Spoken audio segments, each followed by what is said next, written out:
धर्मशाला के एक कॉलेज की छात्रा की संदिग्ध परिस्थितियों में हुई मौत के बाद गंभीर आरोप सामने आए हैं। परिजनों ने दावा किया है कि छात्रा लंबे समय से जाति सूचक भेदभाव और मानसिक प्रताड़ना की शिकार हुई थी, जिसकी वजह से वो डिप्रेशन में चली गई, यानी मानसिक अवसाद उसको हुआ और आखिरकार उसकी मौत हुई।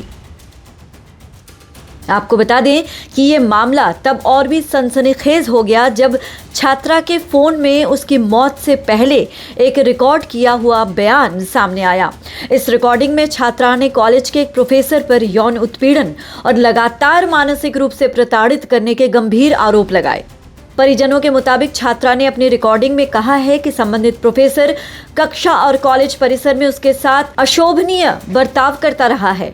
उसने प्रोफेसर पर शरीर के विभिन्न हिस्सों को छूने और लगातार मानसिक रूप से परेशान करने का आरोप लगाया है।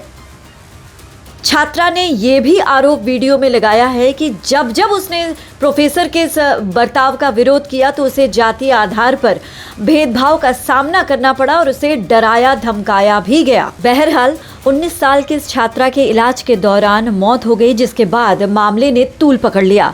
मृतक युवती के पिता की शिकायत पर पुलिस ने विभिन्न धाराओं के तहत FIR दर्ज कर ली है।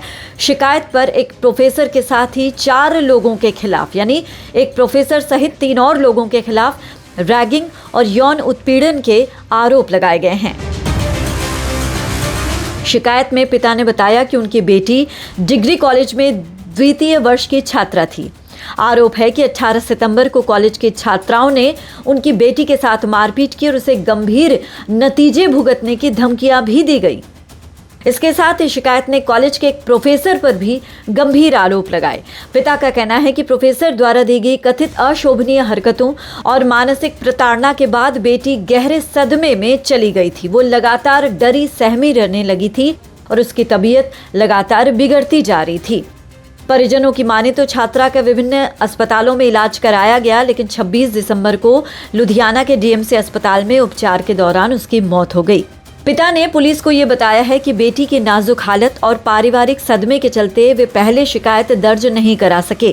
पुलिस के मुताबिक शिकायत के आधार पर मामला दर्ज कर लिया गया है और सभी आरोपों, मेडिकल रिकॉर्ड, वीडियो बयान और अन्य साक्ष्यों की गहनता से जांच की जा रही है और तथ्यों के आधार पर आगे की कानूनी कार्रवाई अमल में लाई जाएगी।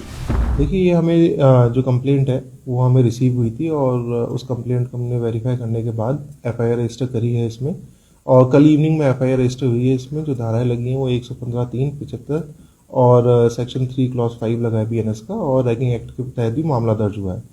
इसमें हम जो वेरिफिकेशन हुई है, इसमें जो डिसीज्ड हैं वो धर्मशाला से बिलोंग करते हैं, सिद्धबाड़ी के एरिया से बिलोंग करते हैं, और जो अभी तक इन्वेस्टिगेशन, क्योंकि बहुत ही प्रिलिमिनरी स्टेज पर भी इन्वेस्टिगेशन है, तो जो भी फैक्ट्स इसमें निकल के आए थे, जो सेक्सुअल हरासमेंट अगेंस्ट दी एक फैकल्टी मेंबर है वो, और जो कलीग्स जिनके अगेंस्ट में रैगिंग का जो मैटर आया है वो अंडर एक्टिव कंसिडरेशन है। इस समय वेरिफिकेशन उसकी चल रही है।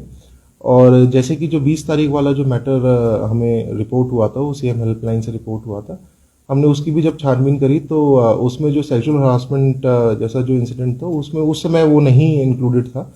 तो अभी ये मैटर ऑफ वेरिफिकेशन है कि 20 तारीख की जो कंप्लेंट की जो इंक्वायरी हुई है और जो अभी FIR रजिस्टर हुई है, उसमें क्या फैक्ट्स निकल के आते हैं आगे, जैसे भी फैक्ट्स निकल के आएंगे लीगली उनका संज्ञान लिया जाएगा और उस पर तुरंत कार्रवाई करते हुए हम कड़ा संज्ञान लेंगे और इस इन्वेस्टिगेशन को एकदम सुचारू रूप से डे टू डे बेसिस पे इसको एग्जीक्यूट करा जाएगा। धर्मशाला से संजय अग्रवाल के साथ bureau input, PTC news, Himachal प्रदेश।